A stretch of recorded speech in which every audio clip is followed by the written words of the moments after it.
नमस्कार दोस्तों। आज हम पढ़ेंगे, जैसा कि हमारी 3 क्लास हो चुकी हैं।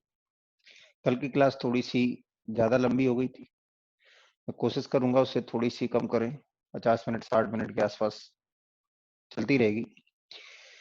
तो हम लोगों ने जो कल क्लास छोड़ी थी, वो कहाँ थी? ये देखिए, जो कल हमने देखिए बात की थी क्लास पे कि ये रैशनल नंबर और इरेशनल नंबर।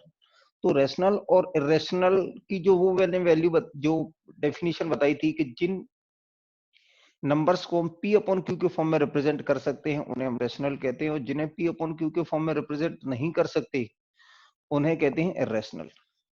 मैंने कहा था कि ये हमारे पास इनकी सिंपल डेफिनेशन है। एक्चुअल डेफिनेशन इनकी क्या होगी? ऐसे नंबर, ऐसी संख्याएं जिनमें जो दशमलव होता है वो नॉन टर्मिनेटिंग और नॉन रिपीटिंग होता है। ऐसी संख्याएं जिनमें दशमलव नॉन टर्मिनेटिंग और नॉन रिपीटिंग होता है, यानी अनंत तक चलता रहता है और कभी रिपीट भी नहीं होता है, उसे तो हम कहते हैं अपरिमेय संख्याएं।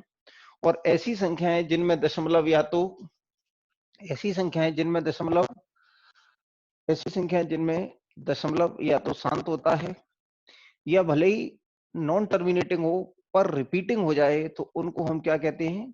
क्योंकि उन संख्याओं पे बार लगा सकते हैं, और जिन संख्याओं पे बार लगा सकते हैं उनको P अपॉन Q के फॉर्म में व्यक्त कर सकते हैं। ठीक है ना? तो अब मैं आपको जो बार वाली कैलकुलेशन यही बता देता हूं कि बार का मतलब क्या होता है, बार की कैलकुलेशन क्या होती है। देखिए, और फिर मैं इसकी एक तरीके से पूरा एक बार रिवाइज करा दूंगा कि इसमें क्या क्या मैंने बताया था। देखिए,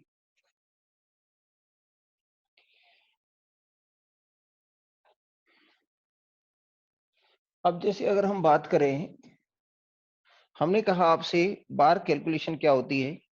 जैसे कहीं लिखा हुआ है, ये लिखा हुआ हमारे पास, ये लिखा हुआ है 0.666 एंड सो ऑन। और आप इसको जानते हैं कि ये अगर ये रहा होगा कभी 0.1, और इसको हम क्या कह सकते हैं? ये कह सकते हैं कि अगर आप इसको कैसे सॉल्व करेंगे, तो मैंने कह दिया कि माना x बराबर इतना है। अगर मैं इसमें 10 का मल्टीप्लाई कर दूंगा तो 10x बराबर कितना हो जाएगा? 6.666। और ये अगर ये हो गया 10x और ये हो गया x, तो ये कितना हो जाएगा? 0.666। और ये आगे भी अगर माइनस माइनस, तो ये आ जाएगा हमारे पास 9x, और ये कितना आ जाएगा? ये 6 में से 3 6 कट जाएगा, तो ये कितना बचेगा? 6। तो x बराबर कितना आ जाएगा? 6/9 या 2/3, या कितना आ जाएगा? 2/3। तो ये तो कैलकुलेशन होती है, लेकिन जब हम इसको डायरेक्ट करना चाहते हैं तो किस तरह से करते हैं, देखिए हम जानेंगे आज।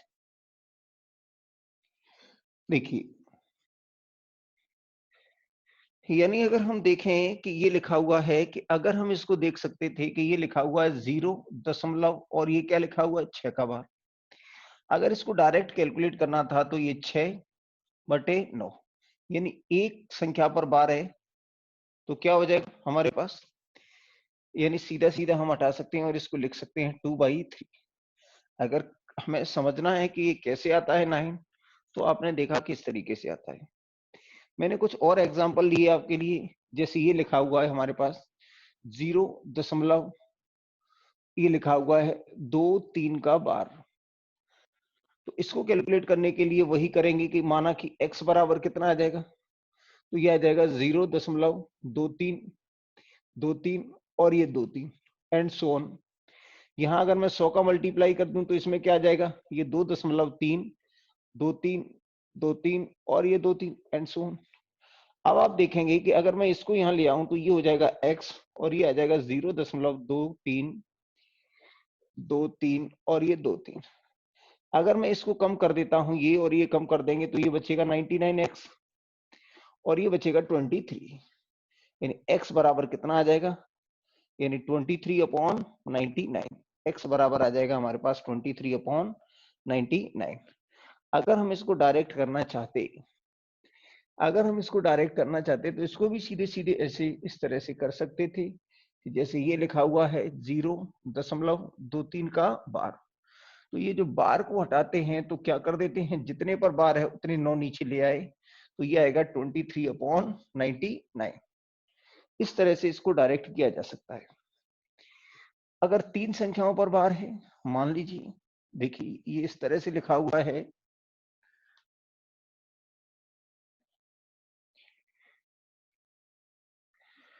ये लिखा हुआ हमारे पास इस तरह से कि ये लिखा हुआ 0.12 और ये क्या है 3 का भार। तो अब इसके लिए मैं डायरेक्ट ही कर दूंगा कि ये 0.123 और अपॉन 3 पे भार है, तो ये कितना आएगा ट्रिपल लाइन। चाहे तो आप इसको 3 से कैंसिल कर दें, 3 गुना 4 12, 3 गुना 1 3, और ये आ जाएगा 3 इंटू 3 इंटू 3, यानी 4 1 ये इसको कैलकुलेट कर सकते हैं। तो ये बार की बेसिक कैलकुलेशन है, मैं आपको बता रहा हूं। इसके बाद देखें, देखिए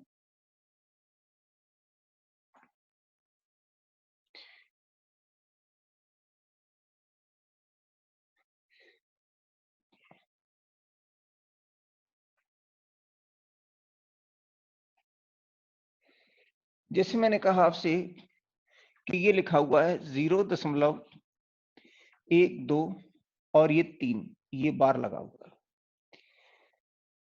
इसको कैलकुलेट करने के लिए हम क्या करते हैं, पहले मैं इसको समझा देता हूं। इस तरह का एक क्वेश्चन लिया, मैंने कहा ये लिखा हुआ है 0.4 और 7 का बार, इस तरह से लिखा हुआ है, ठीक है ना। अगर हम इसे देखें कि इस तरह से लिखा हुआ है, तो मैंने कहा x बराबर क्या आएगा 0.477777, इस तरह से है, ठीक है ना, एंड सो ऑन। अगर मैं यहाँ 10 का मल्टीप्लाई कर दूं तो ये क्या आ जाएगा 0.477 और ये 7, ठीक है ना। अगर इसमें 10 का मल्टीप्लाई कर देंगे तो ये कहां चला जाएगा, दशमलव यहां चला जाएगा। अब इसमें मैं 10 का मल्टीप्लाई और कर देता हूं, तो ये हो जाएगा 100x, और ये कितना आ जाएगा, ये 4.777, इस तरह से रहेगा, ठीक है ना। ये इस तरीके से रहेगा, ठीक है, कितना भी। अब इसको मैंने अगर ये कह दिया ये 100x है और ये कितना है 10x है, तो ये 10x ले लिया। अगर ये 10x ले लिया तो ये कितना है 4.7777 एंड सो ऑन। 0 0 0 0 अगर कम करेंगे तो ये क्या आ जाएगा 47 माइनस कितना 4, यानी कितना आएगा 43, बराबर कितना आएगा 90x। इन x की जो वैल्यू आ जाएगी वो आ जाएगी 43/90। आपने यहाँ गौर करने से देखिए इस कैलकुलेशन को अब हम डायरेक्ट किस तरह से करेंगे, तो देखते हैं। इस कैलकुलेशन को अगर हमें डायरेक्ट करना है तो किस तरह से करेंगे, देखिए मैंने आपसे कहा कि अगर इसे डायरेक्ट करना है तो आपने क्या लिखा है, ये लिखा हुआ है 0.47 का बार। अगर आपको याद हो तो कल मैंने बताया था, तो इसके बारे में पूछा जाएगा ये प्योर रिकरिंग डेसिमल है या मिक्स्ड रिकरिंग डेसिमल है। तो आपका आंसर होगा ये मिक्स्ड रिकरिंग डेसिमल है, क्योंकि दशमलव के तुरंत बाद रिपीटेशन नहीं है।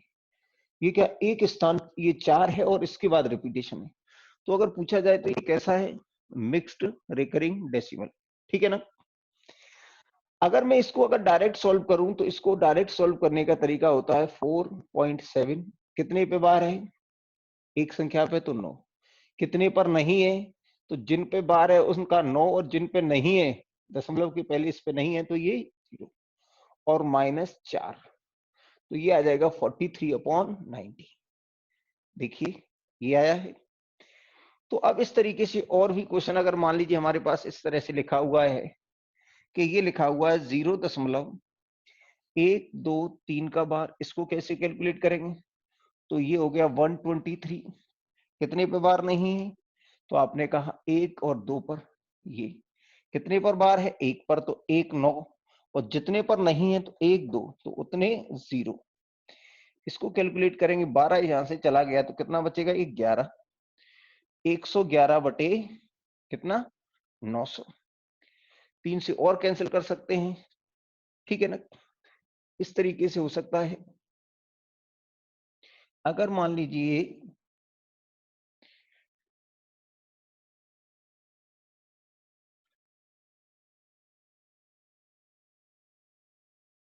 अगर वो हो गया, अगर मैंने आपसे कहा कि ये लिखा हुआ है हमारे पास ये 2 3 का बार इस तरह से हो गया।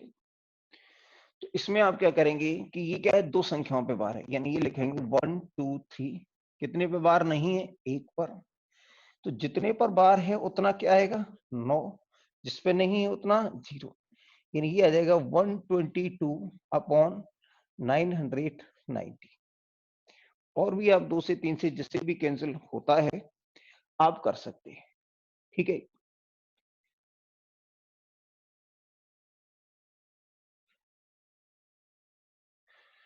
अब इस पे बेस्ड मैं कुछ क्वेश्चन बता देता हूं आपको कि किस तरह से क्वेश्चन इस पे आए हुए हैं या आते हैं।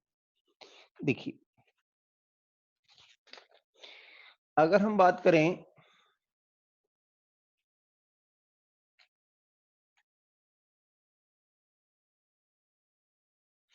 देखें, जैसे मैंने कहा है कि ये लिखा हुआ हमारे पास क्वेश्चन है, ये लिखा हुआ है 1.36 का बार, ये किसके बराबर होगा, is equal to which of the fraction. इसके ऑप्शन लिखे हुए हैं, ये इसकी ऑप्शन है हमारे पास, ये 5/15/11, 5/8, 8/9 और 0, ये ऑप्शन है। तो हमने कहा कि ये लिख सकते हैं इसको 1 और ये प्लस 0.3 का ये बार, या 1 + 3 और ये 2 पर बार है तो कितना आएगा, 99 आएगा कि नहीं आएगा। चाहो तो आप इसको कैंसिल कर सकते हो, 11 गुना 9 99, 11 गुना 4 सॉरी 9 गुना 11 99 और 9 गुना 4 36। तो ये आ जाएगा हमारे पास 11 और 4 15/11, यानी 15/11, ठीक है ना। कौन सा हो गया, ए। इसके बाद और है क्वेश्चन, बाद में नोट कर लेना। देखिए, इस पे कुछ क्वेश्चन जोड़ने वाले आ जाते हैं कि जैसे ये लिखा हुआ है हमारे पास, what is the value of what is the value of 0.363 और प्लस 0.37, इसकी वैल्यू क्या होगी। हमारे पास ऑप्शन है, देखिए ऑप्शन लिखे हुए हैं 100/91 और 100/99 और लिखा हुआ है 1000/999, ठीक है ना। इसको सॉल्व करेंगे तो हम इसको कह सकते हैं कि 99 और ये आएगा 37/99। आपने देखा कि एलसीएम कितना आएगा, 99। इनको जोड़ देंगे, 7 और 3 10, 6 और 3 9 और 1 10, यानी कौन सा हो गया, ये आ गया 100/99। कौन सा आ गया, 100/99, ठीक है।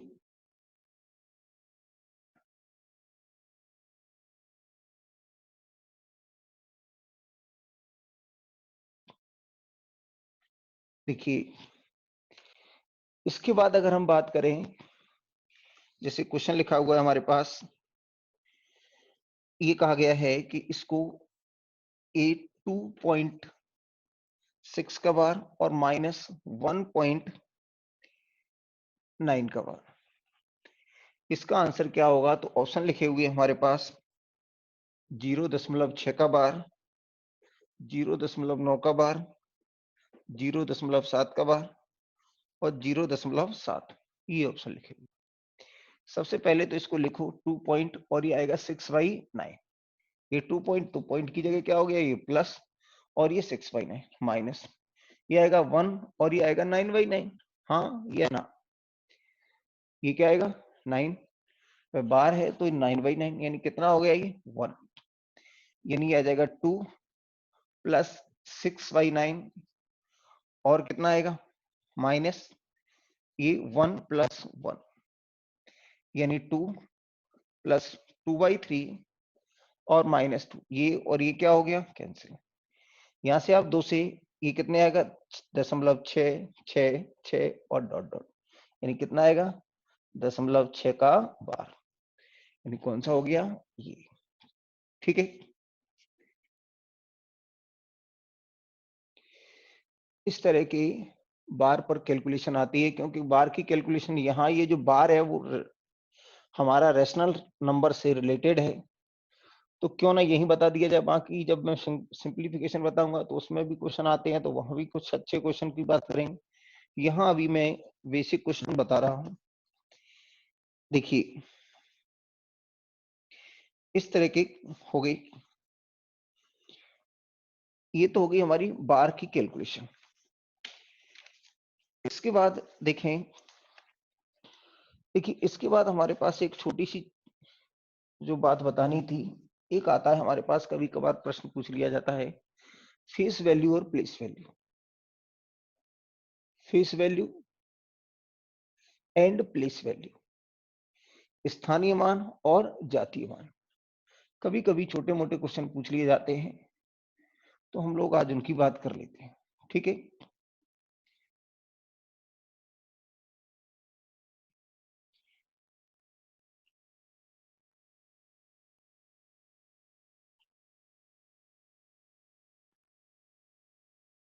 देखिए अब हम बात करेंगे फेस वैल्यू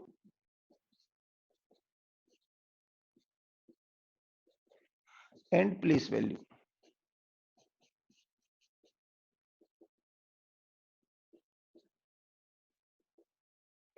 स्थानीय मान और जातीय मान।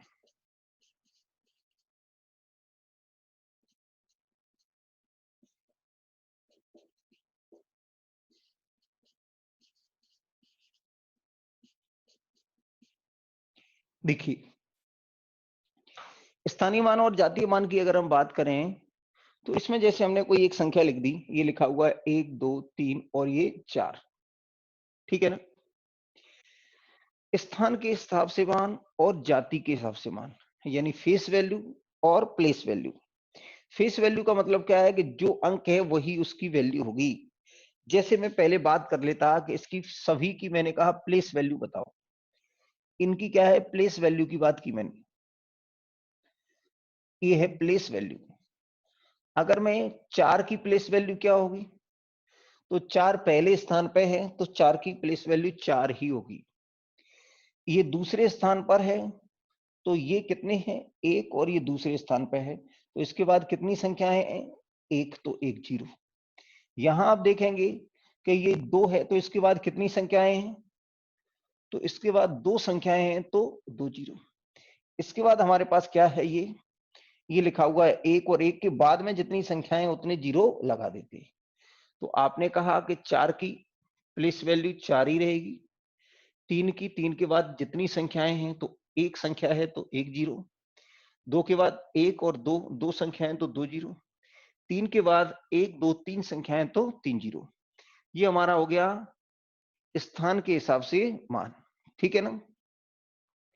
अगर मैं बात करूं कि यही लिखा हुआ हमारे पास 1 2 3 और ये लिखा हुआ है 4, अब मैं फेस वैल्यू की बात करूं, अगर आपसे मैं फेस वैल्यू की बात करूं, यानी स्थानीय मान और ये क्या हो गया जातीय मान।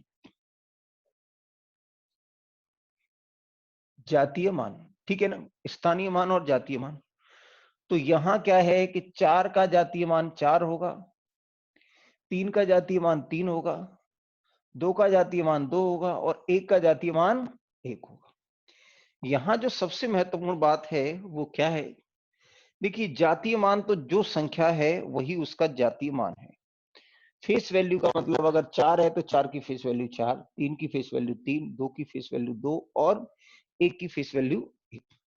लेकिन स्थान के आधार पर मान बदलते हैं। आपने कहा ये 4 पहले स्थान पर है तो ये 4 ही रहेगा, दूसरे स्थान पर है ये 3 है तो इसमें क्या हो जाएगा, ये 3 जीरो, और ये 2 और ये 0 0 और ये 1 और ये ट्रिपल जीरो।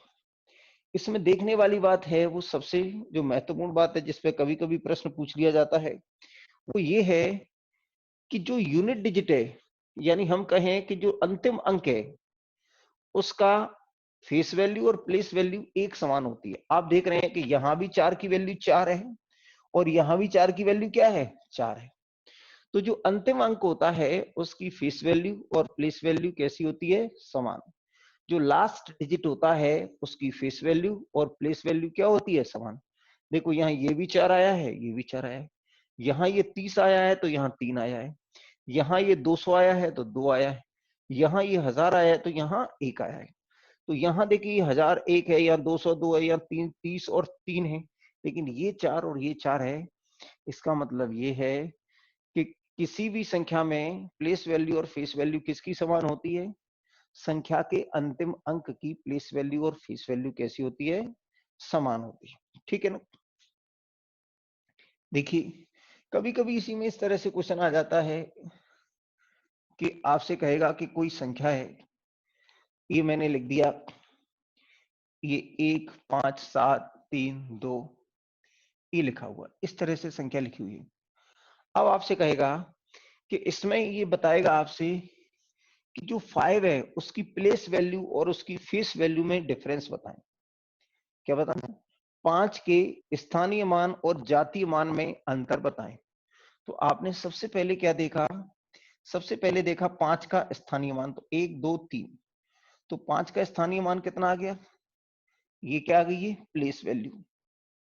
ठीक है ना? ये आ गई हमारे पास प्लेस वैल्यू। और 5 का स्थानीय मान क्या होगा? वो 5 ही रहेगा। हाँ या ना? ये जो जातीय मान है वो यही रहेगा। तो ये क्या है हमारे पास? Face value. अगर ये फेस वैल्यू है तो इनका जो डिफरेंस आएगा वो कितना आएगा? 4995। इस तरह के छोटे मोटे क्वेश्चन कभी कभी इन पे पूछ लिए जाते हैं। ठीक है, आगे बढ़े। देखिए आगे इसमें और क्या बताना है। देखिए फेस वैल्यू प्लेस वैल्यू हो गया। देखिए अब इसमें मैं बाइनरी पे क्वेश्चन आए हुए हैं वो और बता देता हूं। बाइनरी सिस्टम पे क्वेश्चन आए हुए हैं। देखिए ये हमारा जो डेसिमल सिस्टम है जिसमें 10 अंकों का हम यूज करते हैं उस पे तो क्वेश्चन आते ही आते हैं, लेकिन बाइनरी सिस्टम पे भी 2017 के प्री में क्वेश्चन पूछे गए थे, तब से क्वेश्चन नहीं देखे गए हैं। तो जो क्वेश्चन आए हैं मैं उनको डिस्कस करा देता हूं कि बाइनरी सिस्टम क्या है। देखिए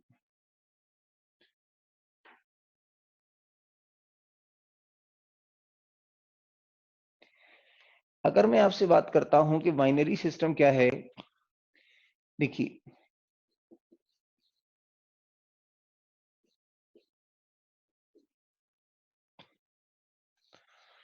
द्विआधारीय पद्धति।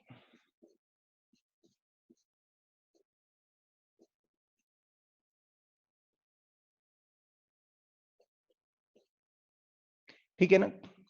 इसमें दो अंकों का यूज करते हैं, 0 और 1 या 1 और 0। ठीक है ना? इसमें दो अंकों का ही हम यूज करते हैं। कौन कौन? यानी कोई भी नंबर है उसको हम किसमें, कोई भी नंबर है उसको हम किसके फॉर्म में लिखेंगे? 0 एंड 1। ठीक है? जैसे मैंने कहा कि कोई संख्या लिखी हुई है हमारे पास 25, कोई संख्या लिखी हुई है 25। अब ये 25 है तो ये क्या है हमारी 10 आधारी पद्धति में है। ये किसमें है? कि 10 आधारी पद्धति में है। और आपसे कहेगा कि इस संख्या को आप किस में कन्वर्ट करो? द्विआधारीय पद्धति में। तो द्विआधारीय का दो बेस होता है, इसमें दो ही संख्याएं होती हैं और इसमें 10 संख्याएं होती हैं, तो इसका बेस क्या होता है? 10। तो किस तरीके से कन्वर्ट कर सकते हैं हम इसे? ये 25 है, क्योंकि इसमें 2 से डिवाइड करेंगे, तो अगर किसी संख्या को 2 से डिवाइड करेंगे तो शेषफल हमारा क्या आएगा? या तो 0 या 1।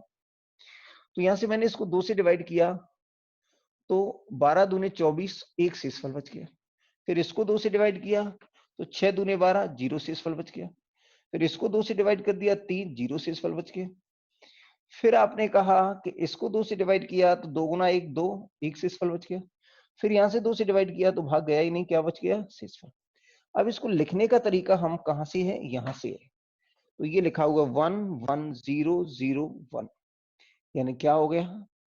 ये हो जाएगा हमारे पास कितना? 1 1 0 0 और ये 1। यानी अगर हमारे पास 25 कोई संख्या है, अगर हमारे पास कोई 25 संख्या है उसको हम बाइनरी में लिखना चाहें तो कैसे लिखेंगे? इस तरीके से, यानी 1 1 0 0 1। अगर हमारे पास ये लिखा हुआ है 25, अगर हमारे पास ये लिखा हुआ है और आपसे कहा गया है कि इस संख्या को आप किस में कन्वर्ट करें? 10 आधारीय पद्धति में कन्वर्ट करें। आपको कुछ नहीं करना है।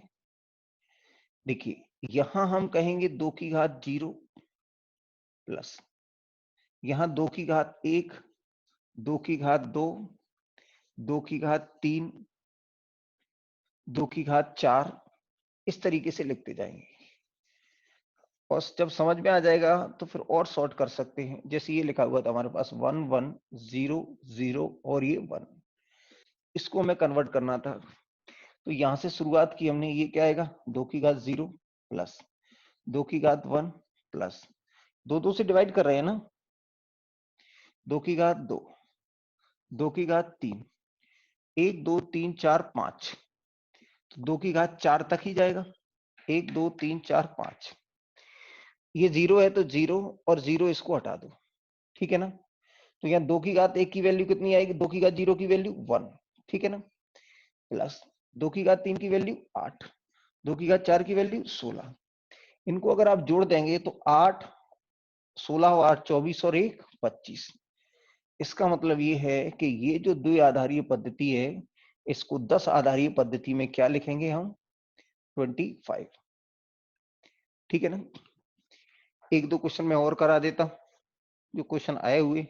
कुल मिलाकर अगर बाइनरी वाला दिया है कि अगर हमें कोई ये लिखा हुआ है 10 आधारी में, तो इसमें 2 2 से मल्टीप्लाई करते जाओ, और जो रिजल्ट आया है फाइनली, ये जो रिमाइंडर्स हैं उनको नीचे से लेके एक बार में लिख दो, तो ये क्या कहलाएंगी, ये कहलाएगी हमारी बाइनरी सिस्टम। ये हमने बाइनरी में कन्वर्ट कर दिया। जो क्वेश्चन आए हैं उनको मैं बता देता हूं आपको।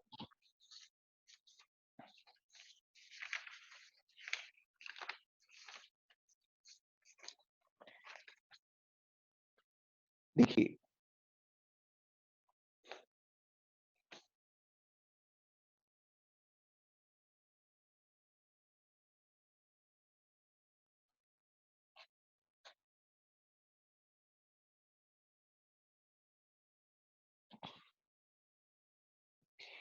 देखिए आपसे कहा गया था, ये कहा है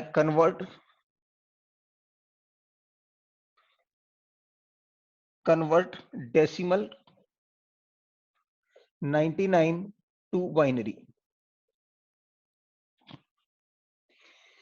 यानी 99 को बाइनरी में चेंज करो। जो 99 संख्या है उसको हमें किस में चेंज करना है, बाइनरी में। तो सबसे पहले हम क्या करेंगे, ये 99 को डिवाइड करना शुरू किया, 2 से करेंगे तो 49 दूने कितने होते हैं, 98, कितना बच जाएगा, 1, ठीक है। 49 दूने 98, कितना बच जाएगा, ये 1। फिर मैंने कहा कि इसको फिर 2 से डिवाइड किया तो 24 दूने 48, 1 बच गया। फिर इसको डिवाइड किया तो 12 दूने 24, 0 बच गया। फिर 2 से डिवाइड किया, 6 दूने 12, ये तो 0 बच गया। फिर हमने डिवाइड किया कितने से, तो 3 दूने 6, फिर 0 बच गया। फिर 2 से डिवाइड किया तो 2 गुना 1 2, 1 बच गया। फिर 2 से डिवाइड किया तो 0 और ये कितना बच गया, 1। ये हमारे बाइनरी डिजिट आ गए। और हमेशा लिखना नीचे से शुरू करेंगे, तो ये लिखा हुआ 1 1 0 0 0 और 1 1, ठीक है ना। कितना आ गया ये, तो ये आ जाएगा 1 1 0 0 0 1 1। ये आ गया हमारा 99 को लिखने का तरीका, ठीक है ना। 99 को लिखने का तरीका हमारे पास क्या आ गया, 1 1 0 0 1 1। यानी 99 को अगर हमें लिखना है तो हम इस तरीके से लिखेंगे। 99 को अगर हमें लिखना है तो हम किस तरीके से लिखेंगे, 1 1 0 0 1 1, ठीक है। एक और क्वेश्चन देखिए, ये आया था, प्री में आया है। देखिए,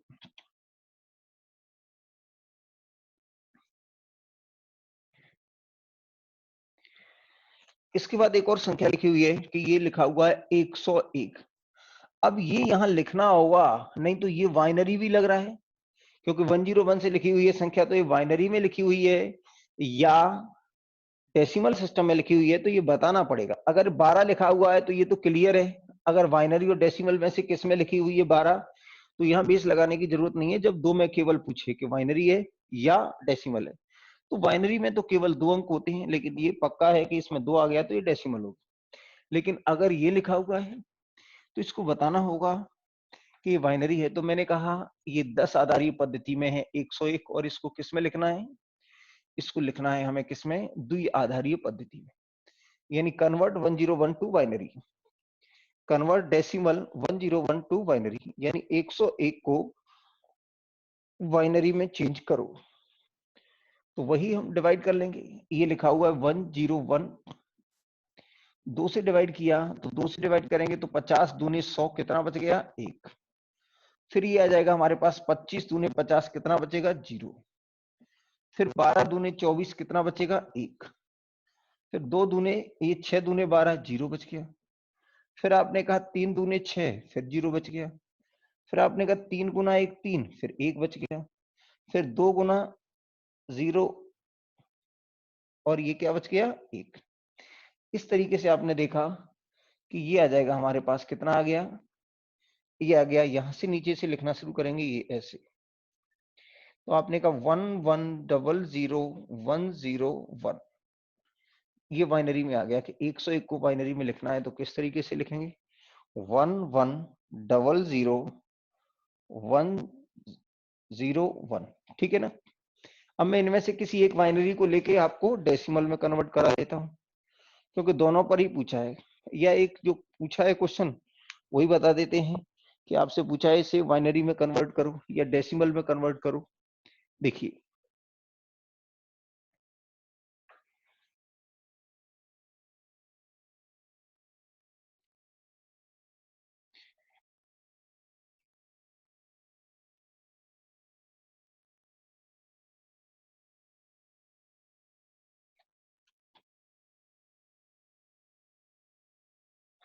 इसके बाद अगर हम देखें कि एक संख्या लिखी हुई है कि इसे डेसिमल में चेंज करो, ये प्रश्न आया हुआ है, ये भी कन्वर्ट बाइनरी, ये लिखा हुआ है convert binary 110111 to decimal. Option लिखे हुए हैं आपके पास, ऑप्शन 111, 101, 100 और लिखा हुआ है 110। यानी ये हमारे पास बाइनरी है और ये कहाँ कन्वर्ट करना है? डेसिमल में। तो वही मैंने बताया था आपको कि 2 की घात 0, 1 2 3 4 5 कुछ इस तरीके से करेंगे। देखिए,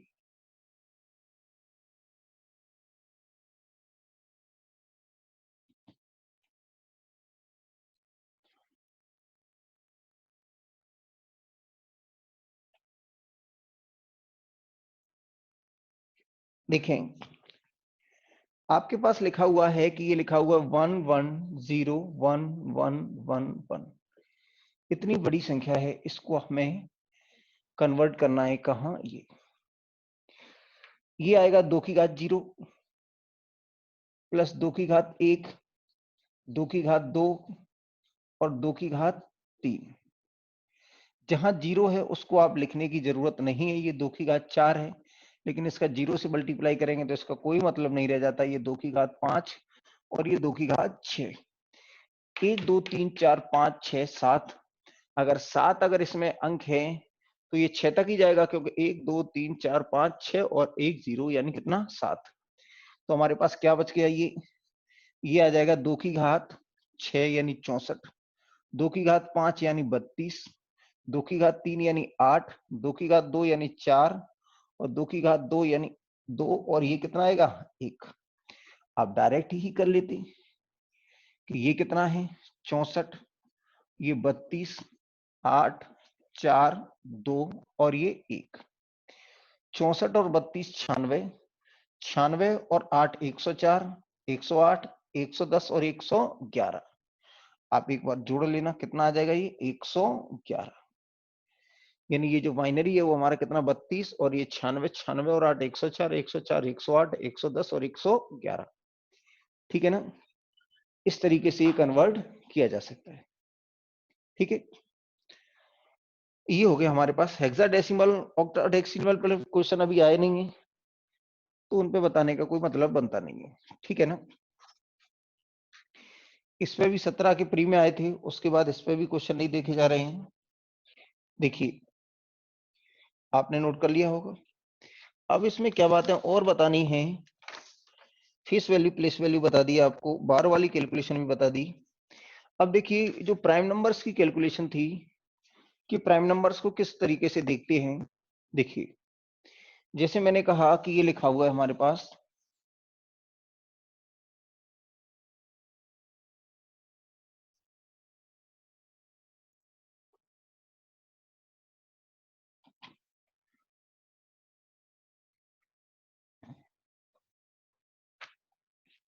देखें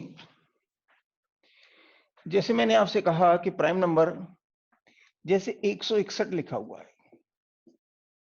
ये संख्या है, वो प्राइम नंबर है या नहीं है, इसको किस तरीके से चेंज करेंगे। ये 161 है, वो प्राइम नंबर है या नहीं है, इसके लिए हम क्या करते हैं, तो हम देखते हैं, मैंने बताया था कि इसका जो नियरेस्ट स्क्वायर है इससे बड़ा क्या होगा, ये 13 का स्क्वायर इससे बड़ा है, 13 का स्क्वायर इससे बड़ा है, तो हमें इसे 1 से लेके 1 2 3 और 12 तक की संख्याओं से भाग देके चेक करना है कि ये किसी से डिवाइड हो रहा है या नहीं हो रहा है। यानी अगर मैं कहूं कि ये p क्या है, एक प्राइम नंबर है, p क्या है, ये प्राइम नंबर है,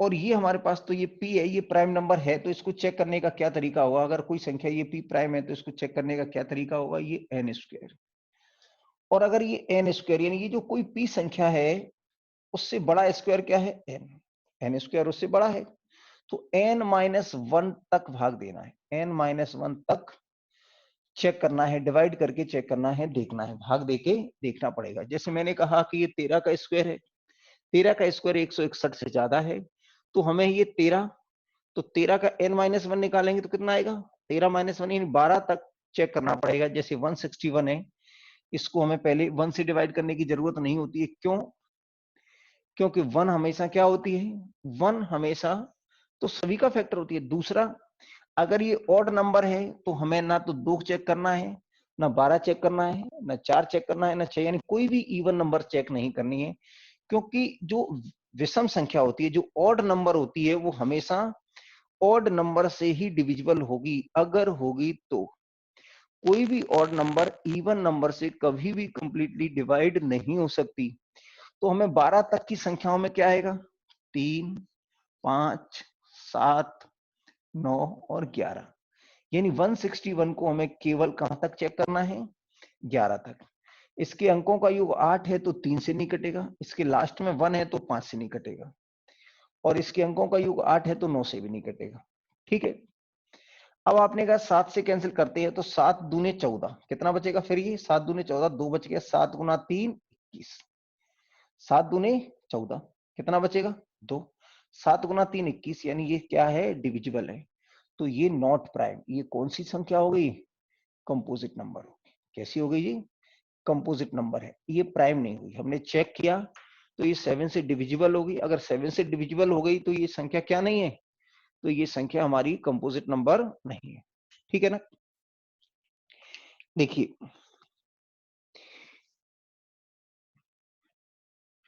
ये कैलकुलेशन भी हो गई कि प्राइम नंबर को कैसे चेक करते हैं। देखिए अगर आपने नंबर्स पढ़ लिए हैं तो नंबर्स की क्लासिफिकेशन पे काफी क्वेश्चन लैंग्वेज बेस्ड बन जाते हैं, जिनमें लिखा आएगा कि ऑल रियल नंबर ये हैं, ऑल नेचुरल नंबर ये हैं, तो आप पहला है सही कि दूसरा सही है। मैं एक दो क्वेश्चन बता देता हूं, पहले मैं एक बार जो बताया आपको रियल नंबर उनको एक बार और समझा देता हूं। देखिए जो रियल नंबर जो सागर था हमारा, ये जो रियल नंबर का जो सागर है, ये क्या है, ये रियल नंबर, जो हमारे नंबर हैं, जो हमारे काम के नंबर है, वो सब इसी में। आपने देखा कि ये रियल नंबर में से दो भाग हुए थे, क्या क्या हुए थे, एक रैशनल हुआ था और एक क्या हुआ था, इरेशनल हुआ था, हाँ या ना। फिर रैशनल के सब कुछ हुआ था, जो रैशनल में ही सब कुछ था, हाँ या ना। ये तो हमारे पास इरेशनल होगी। फिर आपने देखा कि बाकी जो कुछ बचा था वो कहां से हुआ था, इसमें, तो इसी में क्या गया था, इसी में हमारा फ्रैक्शन था, वो बना चुके हैं आपको पता है, और इसी में क्या था, ये इंटीजर था, पूर्णांक था, पूर्णांक था। इसी में हमारा फिर क्या था, इसी में मैंने कहा कि पूर्णांक को मैंने दो भागों में बांटा, एक तो होल नंबर और एक नेगेटिव इंटीजर, ये आप बनाया हुआ है आपके इंटीजर। और होल नंबर को मैंने दो भागों में बांटा था, क्या, जीरो और पॉजिटिव इंटीजर। और जो पॉजिटिव इंटीजर थे वही क्या थे, नेचुरल नंबर के बराबर थे। जो पॉजिटिव इंटीजर का सेट है वही क्या है, नेचुरल नंबर का सेट है।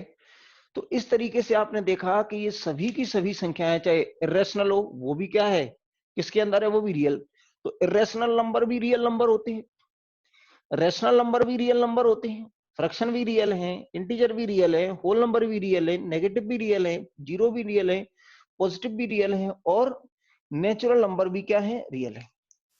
कल मैं अपना वीडियो मैंने देखा था, तो जो मैंने आपको बताया था कि मैंने कहा कि नेचुरल नंबर, कल मैं पहले वीडियो को देख रहा था तो मुझे ये लगा कि मैं यहाँ ये नेचुरल नंबर लिख गया। नेचुरल नंबर में से मैंने क्या डिवाइड कर दिए थे, इवन और ऑड। याद करो, सम और विषम। और मैंने कहा कि इवन जीरो भी होता है, दो भी होता है, चार भी होता है, छह भी होता है, -2 भी होगा, -4 भी होगा। और ये क्या है कि -3 है, -1 है, +1 है, ठीक है ना, +3 है, +5 है। ये क्या संख्या है, ये ऑड है। तो इवन ऑड कम से कम जीरो तो इसमें होता ही है, हाँ या ना। अगर इसमें जीरो होता ही है तो ये क्या हो गए, जीरो भी, ये नेगेटिव में भी चला जाएगा, पॉजिटिव भी हो सकता है। तो कहने का मतलब ये है कि ये नेचुरल नहीं होना चाहिए। वहां अगर मैंने लिख दिया है तो मैं गलती कर गया हूं, कभी कभी हो जाती है, याद नहीं रहता है। ये इंटीजर्स का है, ये क्या है, इंटीजर्स। क्योंकि ये जीरो, नेगेटिव, पॉजिटिव, ये कहाँ आ रहे हैं, देखो ये लिखा हुआ इंटीजर में क्या आ रहा है, नेगेटिव, और होल मिलके क्या है, जीरो और पॉजिटिव। तो यहाँ ये जो इवन और ऑड का क्लासिफिकेशन है वो नेचुरल नंबर में से न करके कहां से किया है, पूर्णांकों में से। ये याद रहे आपको, ये आपको याद रहे कि ये जो नेचुरल नंबर का जो क्लासिफिकेशन है वो नहीं है, ये जो इवन और ऑड का क्लासिफिकेशन है वो कहाँ है, ये आप याद रखना, ठीक है। इसको आप याद रखना है, जो पहली क्लास में बताया होगा, ये जब भी बताया है उसको आप ये देख लेना, ठीक है। एक क्वेश्चन मैं बता देता हूं इस पे, देखिए अगर आपको ये समझ में आ गया होगा तो ये क्वेश्चन का जवाब दे पाएंगे आप।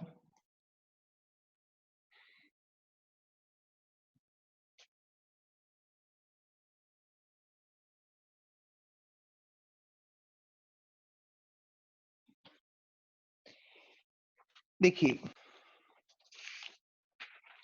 जैसे मैंने कहा कि ये लिखा हुआ है कि कौन सा ऑप्शन सही है, आपके पास ये लिखा हुआ है कि among the following statement the statement which is not correct, आपसे कहा है which is not correct, which is not correct। आपसे कहा है कि निम्न में से या जो कौन सा सही नहीं है, कौन सा सही नहीं है। पहला प्रश्न क्या है, every natural number, every natural number is a real number, is a real number, पहला।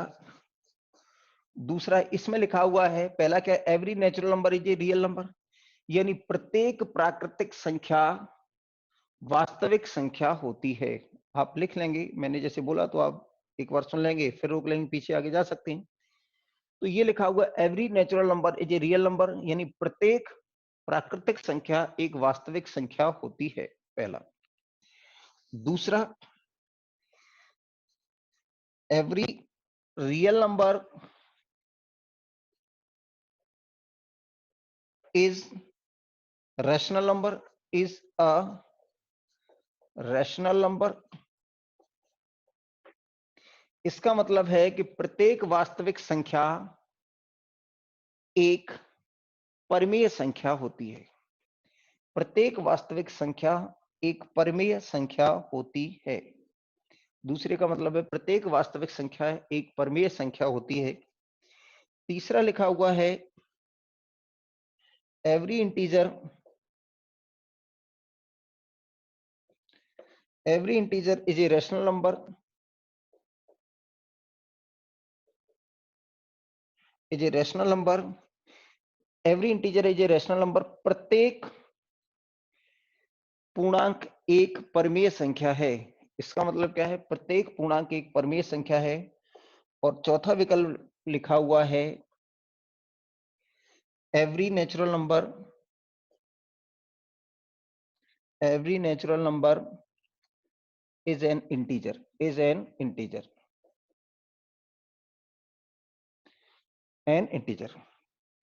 यानी प्रत्येक प्राकृतिक संख्या एक पूर्णांक है। प्रत्येक प्राकृतिक संख्या एक पूर्णांक है। तो आपसे इसमें क्या पूछा था? कौन सा सही नहीं है? कौन सा सही नहीं है? कौन सा सही नहीं है? आज हमारा क्लासिफिकेशन ऑफ नंबर पूरा हो जाएगा। कल से मैं डिविजिबिलिटी पे बात करूंगा। देखिए, अगर आप यहां देखते हैं कि ये रियल नंबर है, रियल नंबर में से रेशनल और फिर जो कुछ है वो रेशनल नंबर। तो पहला लिखा हुआ है every natural number is a real number. Every natural number is a real number. तो आपने देखा कि ये क्या है हमारे पास? रियल नंबर, हाँ या ना? और यहां हमारे पास है नेचुरल नंबर। तो ये सही है कि जो नेचुरल नंबर है वो किस में आते हैं? रियल नंबर के अंदर आते हैं, कि जो सभी के सभी नेचुरल नंबर है वो क्या है? रियल नंबर है। दूसरा हम कहेंगे कि every real number is a rational number. देखिए, ये सही है कि सभी सभी परिमेय संख्याएं वास्तविक होती हैं, ये तो ठीक है। लेकिन सभी वास्तविक संख्याएं परमेय होती है, ये गलत है। क्योंकि वास्तविक संख्या में तो परमेय भी आएगा और अपरमेय भी आएगा। और ये क्या कह रहा है? Every real number is a rational number? No, ये कह रहा है कि सभी वास्तविक संख्याएं परमेय होती हैं, ये नहीं है। वास्तविक संख्याएं तो परिमेय भी होती हैं और अपरिमेय भी होती हैं। इसका मतलब ये करेक्ट नहीं है। इसका मतलब आंसर कौन सा आएगा हमारा? बी। बाकी और को भी देख लेते हैं। एवरी इंटीजर इज ए, तो एवरी इंटीजर, तो देखिए एवरी इंटीजर, तो आप देख रहे हैं कि रेशनल संख्याओं में से कौन है? तो रेशनल संख्याओं में इंटीजर है, और रेशनल संख्याओं में क्या है? फ्रैक्शन भी है। तो हम ये कह सकते हैं कि सभी इंटीजर भी रेशनल है और सभी फ्रैक्शन भी रेशनल है। लेकिन कोई ये कह दे कि सभी रेशनल इंटीजर हैं, तो ये ठीक नहीं है। इसका मतलब क्या है कि सभी इंटीजर क्या हैं? तो सभी इंटीजर हमारी परमेय संख्याएं हैं। सभी पूर्णांक हैं वो परमेय संख्या होती हैं। आपने कहा ये तो पी अपॉन क्यू का मामला था। परमेय का मतलब क्या था? P upon Q. और पूर्णांक का वक्त तो ये देखो, ये पूर्णांक में क्या क्या हो सकते हैं? पूर्णांक में तो आपने कहा पी की वैल्यू यहां केवल ये नहीं होना चाहिए, क्यू नॉट इक्वल टू 0। तो आपने कहा पूर्णांक का, तो ये लो 1/1 क्या रहा है? 1, पी अपॉन क्यू के फॉर्म में लिख दिया। आपने कहा 2/1, ये भी क्या आ गया? 2, ये भी पूर्णांक के फॉर्म में लिख दिया। 3/1, ये भी क्या लिख दिया? 3। तो सभी के सभी पूर्णांक हैं वो क्या हो जाएंगे? Rational number. लेकिन ऐसा नहीं हो सकता कि सभी रैशनल नंबर पूर्णांक हो जाए, तो ये भी सही है। Every natural number is a integer. आप देख रहे हैं कि ये इंटीजर में से क्या बना? होल नंबर, और होल नंबर में से क्या बना? पॉजिटिव, और पॉजिटिव क्या हो गया? Natural number. तो सभी नेचुरल नंबर इंटीजर हो सकते हैं, लेकिन सभी इंटीजर नेचुरल नंबर नहीं हो सकते, क्योंकि इंटीजर में तो नेगेटिव भी आता है, पॉजिटिव भी आता है, जीरो भी आता है। तो इसलिए सभी प्राकृतिक संख्याएं पूर्णांक होती है। ठीक है ना? एक आध क्वेश्चन इस पे और बता दिया जाए।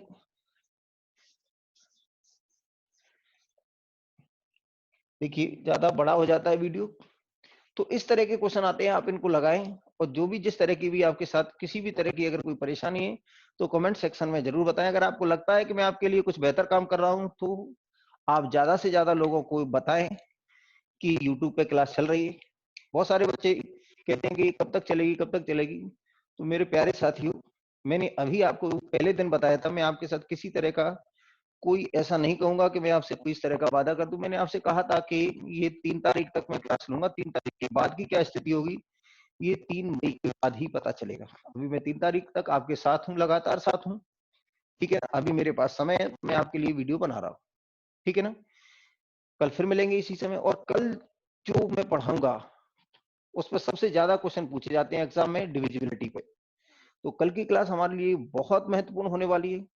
तब तक मेहनत करते रहें, आशावादी रहें, हमेशा पॉजिटिव सोचें और मेहनत करते रहें। जितना कर सकते हैं उतनी मेहनत करें।